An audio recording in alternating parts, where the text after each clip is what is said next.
Hey guys, Anime Princess here, and I'm back with my 3.22 overhaul of the CI Spark Trickster. A quick disclaimer, this is a relatively niche league starter that's primarily targeted towards either players who've played Spark in the past, and they love the skill, they want to come back, but they want to try it with a different build archetype. It's also targeted towards the subset of the community that are energy shield enthusiasts, as this is a CI build, which means there's no life component to it.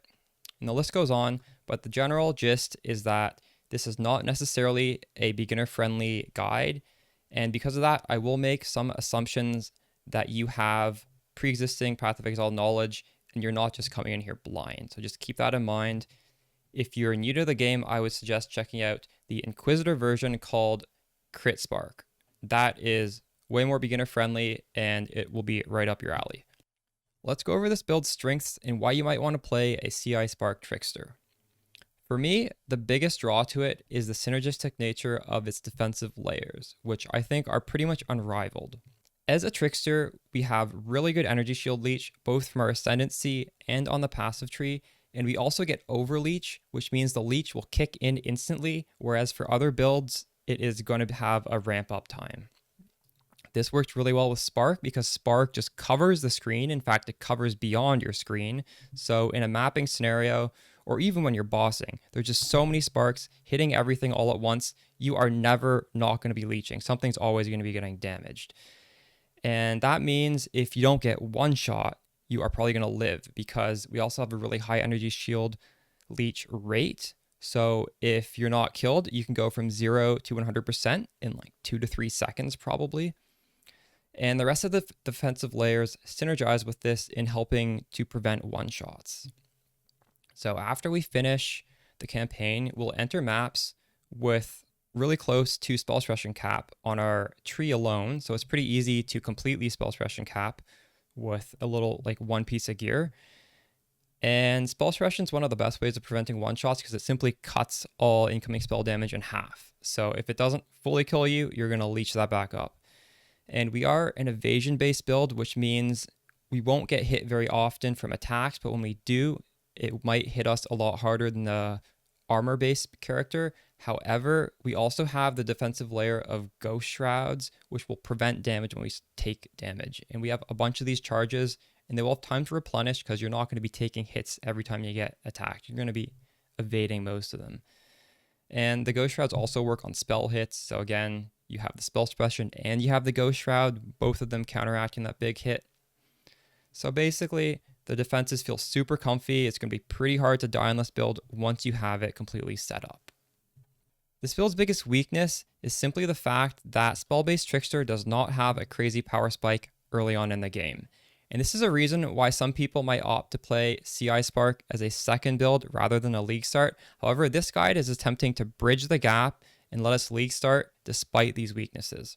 So in order to overcome this, first of all, we need to follow the passive tree to have as much power as possible. And also we overcome this with the use of some budget uniques that provide a lot of power. On a league start, you may have to do a little bit of heisting before you start mapping. And this will be a way to generate some chaos to get these budget uniques. Now, you might be able to push your way through maps simply with found gear, but again, this is assuming you are a more advanced player. There is the added downside that when you are relying on all these unique items, there's going to be a lot more pressure on your rare gear slots. So when you compare this to the alternative, which is Spark Inquisitor, that build needs 0 uniques to get going. So you can get resistances and you can get stats on every single piece of gear, whereas on Trickster, you're actually going to have to get some pretty well-rolled rare pieces of gear in order to res cap, basically. So yeah, it shouldn't be a problem if you are experienced playing PoE, but if you're a brand new player, it's going to be quite intimidating. As for other things to mention with regard to its weaknesses, I suppose there is the defensive aspect where we have no energy shield regen at all. So if there's nothing to hit and we're taking damage, our life is just going to go down. Generally speaking, I don't think there are very many situations where this would be applicable. I suppose if you're AFK getting XP in a Legion 5-way, you're not allowed to attack, so any random strays you're taking, you are going to slowly lose your energy shield. However, you do have the Ghost Shroud charges, and those will replenish your energy shield every time you get hit, and they replenish fast enough where you're not going to die in a 5-way. But then there's also situations like if you're doing an extended trap section in lab, maybe there's no enemies to hit, and you're just tanking all of this trap damage.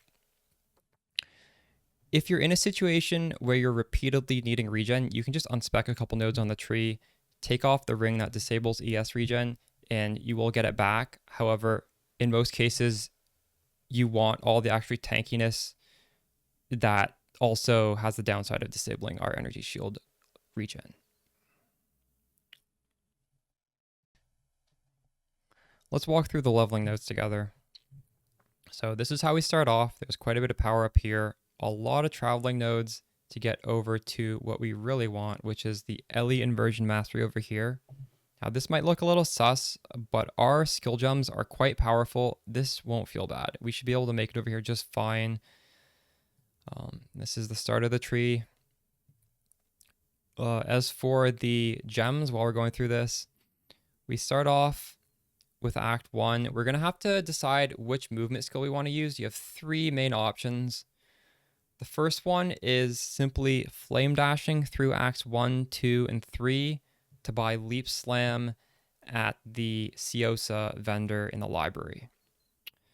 Alternatively, you could, if you're in softcore trade, you could ask a friend who's playing a Templar or some other class with access to Leap Slam to give you a Leap Slam when they hit level 10. And then you could use Frostblink with Leap Slam to go through the axe. And this is nice because we're going to want to use Scepters eventually anyways, and then we can just stay on the Leap Slam the whole time. The final option would be to instead use Daggers, and then we can use Frostblink coupled with Whirling Blades.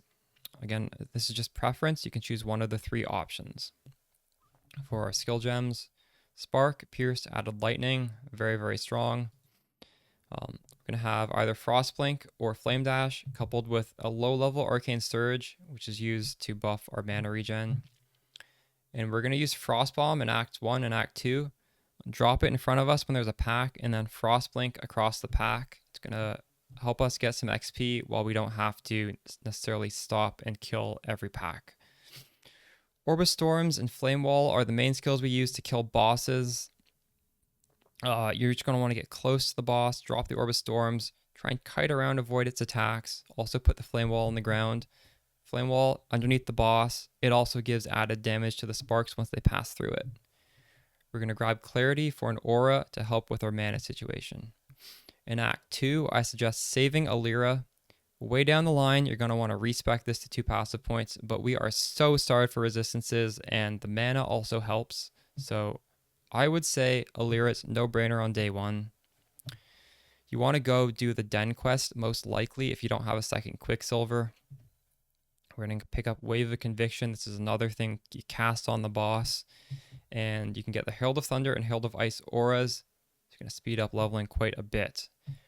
After you kill Oak in Act 2, feel free to drop Frostbomb. We don't really need it anymore, but it's really handy in the Oak fight because it stops his regen. Now in Act 3, we're going to grab the rare Jade Amulet from the quest because that's the attribute we need the most of with regards to what we're getting on our tree, because we have a lot of dex gems. We don't have a lot of dex on the tree. Sniper's Mark, something that casts on bosses. We might not have dropped a 4-link, but just keep in mind you can grab inspiration from the library over here for 1 chance orb. It would be our 4th link in the ideal scenario. And I'd say more importantly than this, you are more likely to have another 3-link. So you want to 3-link the Orb of Storms with Ice Bite and Innervate.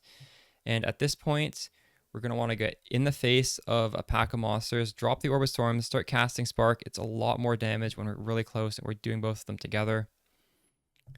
You might be picking up your Leaf Slam here, and this is also where we pick up Grace. You could probably drop Clarity at this point. Now, after the first 3 acts, we are going to go back to the leveling tree. We're going to go do the first lab. I suggest going one step ahead. This is going to make your movement attack feel a lot better. Whether it's leap slam, whirling blades, the animation is going to be a lot faster. Also, we can't be chilled, we can't be frozen. Our cast speed's going to be a little bit better. Our running speed is going to be a little bit better. It just feels really good. Moving on to the second passive tree on our way to lab 2. Now we can grab some life. The aura effect here helps with our aura situation. Up here, there's a lot of damage, ton of damage over here. As for the notes, in Act 4, I do say you might want to go to your hideout and start crafting some res on our gear, because we don't get really any res at all on the passive trees, so we're going to have to get it on our gear. And in Act 6, you are definitely want to go to your hideout and start trying to cap your resistances. And in the first few acts, you might actually want to make sure you're killing all the essences, because as you drop your 4 links, they might be white, and this will just give you a way to hopefully get some bonus resistances on your gear simply by throwing these essences before you benchcraft even more resistance on it. So yeah, keep in mind, you do want to be killing stuff to get those essences, just whatever we can. There's not too much in terms of notes after Act 3. You're pretty much set. You could get Tornado as an optional skill to throw on bosses. You don't need to. The main thing is in Act 7, you want a filter that starts to highlight the high value evasion energy shield hybrid bases, because your defenses may start falling off, and this is just a really good way to hopefully boost your defenses. So again, you might want to have an alchemy orb or an essence at this point, so when you drop one of these really good bases, you will be able to get some prefixes on it. As for the skill tree in this late stage of the campaign, it is primarily focused on defenses. As you can see, we path over to get a bunch of spell suppression. This is going to make the last few acts feel pretty good. I don't think we need the damage, so this is what I would tend to aim for. It's also going to help make the transition into whether you're doing heist or maps afterwards. It's going to be much more smooth. Now, next up, we are going to look at the endgame hybrid tree. Now, I'm just kind of dumping this on you. It's a fully filled out tree. You are likely going to switch over from hybrid to CI way before you max out this tree, but I can explain some of the reasoning behind these nodes. Out here, this just tanks us up. I would say all the nodes at the end are optional, and thankfully they're all at the end, so just like don't path all the way up there if you don't have enough points.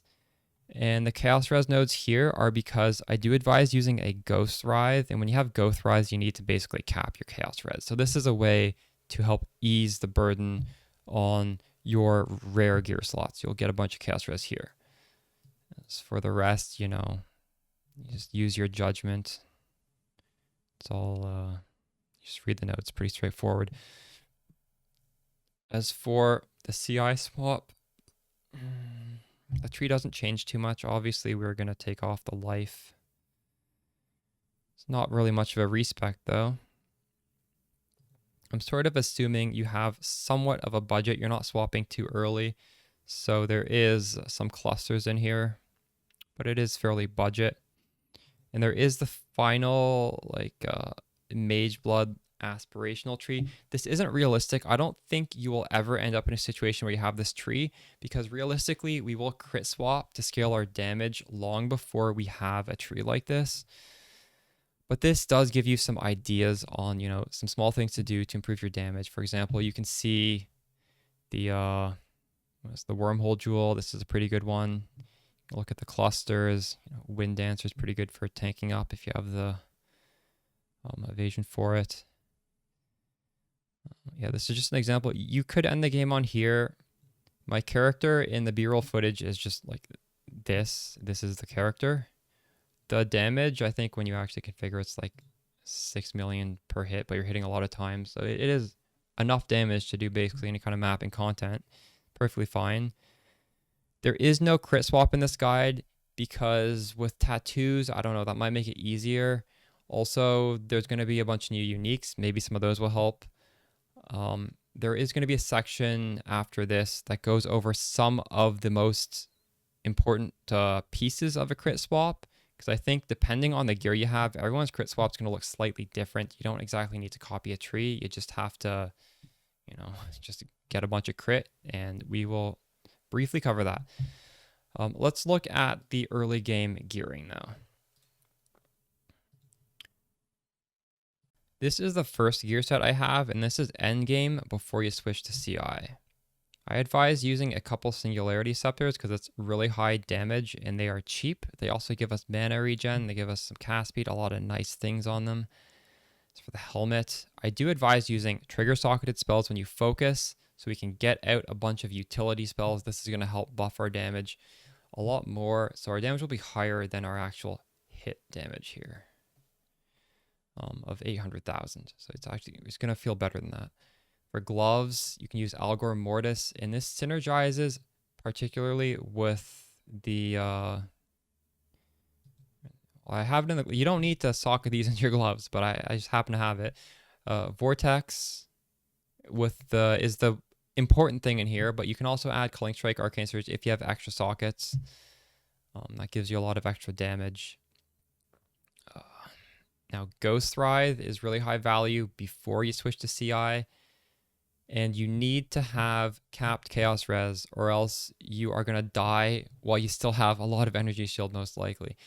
So, yeah, this is a pretty cheap item. I think this is probably like 5 Chaos, maybe less. You don't need to 6-link it. Just, get a 5-link, should be okay. It comes with a lot of Chaos Res, thankfully, and we are getting the Chaos Res on the tree, but you will have to make up some Chaos Res on your gear. Again, this gear isn't perfect. You can get to Chaos Res cap, but this is not quite at cap. Try and get Chaos Res capped. Like, maybe you won't get quite there, but you'll be able to see if you're dying before your Energy Shield runs out. Sintrak boots, again, this is just real budget, strong pair of boots. You could use a rare pair of boots. This is just cheap, and it's pretty good as well. There's just resistances on the rare pieces of gear if you look at it. Aside from the helmet, which has the open suffix for trigger spells when focused, everything else is just resistance. For the Shaz Revelation, you don't need to get this too early. What this does is it gives you a lot of energy shield, but it also disables your energy shield regen, and you don't want to have this before Uber Lab, because Uber Lab is when you have the crazy... It's where you get the crazy energy shield leech. So just keep that in mind. Something to note with this ring. Yeah, I think that's all I have to say about this gear. I guess we can quickly look through the skills. Spark, Inspiration, Spell Echo, Energy Leech, Lightning Pen. If you have a 6-link at this point, you can do Pinpoint, but you probably won't have one. And if you're using Pinpoint, you must get the Pinpoint Mastery, which is spells gain 1 intensity, or spells that can gain intensity have +1. Grab it here, but you can also grab it here, which is also convenient. We are using, in the helmet, Sigil of Power, Tornado, Cold Snap with Inspiration to help lower the cost. And this is going to be shot out every time we hit focus. So when we're at a boss, just hit focus, a bunch of damage right there. We are using Arcanist Brand to also get out a lot more damage as well. We have Wave of Conviction along with 2 curses, and the reason why we can have 2 curses is because we are speccing 2 curses right here. Now, you don't actually need 2 cold snaps. It's just in here because it's on a cast with damage taken. So if you don't have an empty socket, it's just giving us some frenzy charges randomly. And for the auras, I chose Grace, Wrath, Herald of Ice. Again, you're somewhat flexible here. You can take your pick. That's what I have on the notes. Moving on to the CI budget swap. Some stuff will change, and it's not all dependent on CI. Technically, this Anathema ring you can swap whenever you want. And let's just quickly go over how this works. So your curse limit is equal to your maximum power charges. we don't have to actually have the power charges. It's just your power charge limit. And the way you gain power charges is by spamming a curse spell. But we are non-crit at this point, so we don't really care about power charges. Anyways, you don't need to grab Whispers of Doom now, because just baseline Anathema gives you 3 curses, and then with like 2 skill points, you grab an extra power charge. Now you're at 4 curses.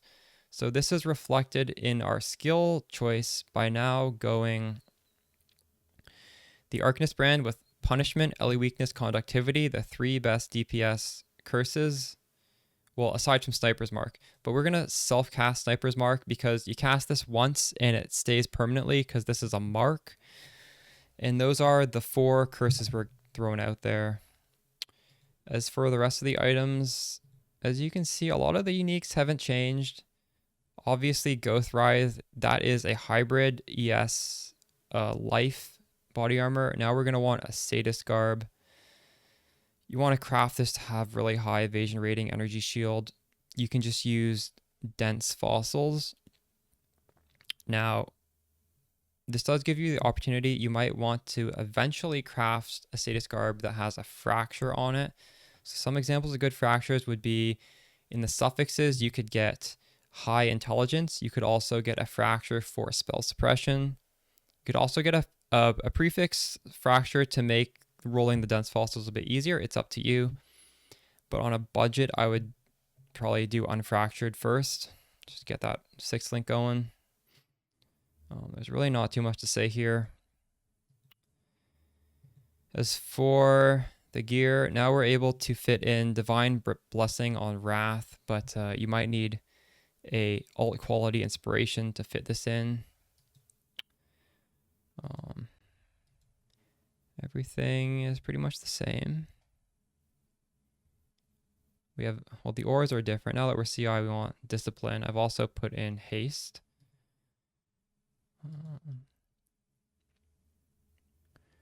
Yeah, I don't know. This is pretty straightforward. If you're not a new player, and you shouldn't be a new player if you're playing Trickster, you should be able to just follow along with this.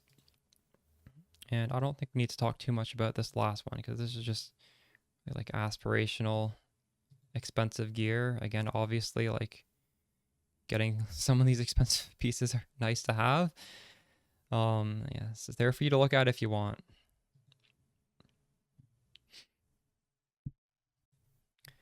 All right, now on to the optional crit swap. So technically speaking, the build does have enough damage with non-crit to do most content in the game. I'd say possibly all content if you put enough investment into it. Although if you're playing this for the whole league, you might want to switch to crit anyways, just to scale your damage even further. And in Forbidden Sanctum, we are getting this new unique back, which is very powerful for scaling crit. It's called Sandstorm Visage. And this changes our spell's base crit to the value on our main hand weapon. And just for reference, Spark's normal base crit is 6%, which means if you have a Diamond Flask that gives us 100% increase to critical strike chance, instead of doing 6%, we will do 12% critical strike chance. But with this helmet, as you can see, these 2 wands, well, depending on what you value, like there's 2 different fractures you can go for. They either have 10.32 or 11.04 to base critical strike chance. So now if you use the same Diamond Flask on while you're using a Sandstorm Visage in one of these wands, you will instead go from either 10.3 to 20.6 or 11 to 22. And this is compared to without the helmet, you would only go to 12. So it's a quite, it makes all these increases to your critical strike chance have much more powerful effect on your character.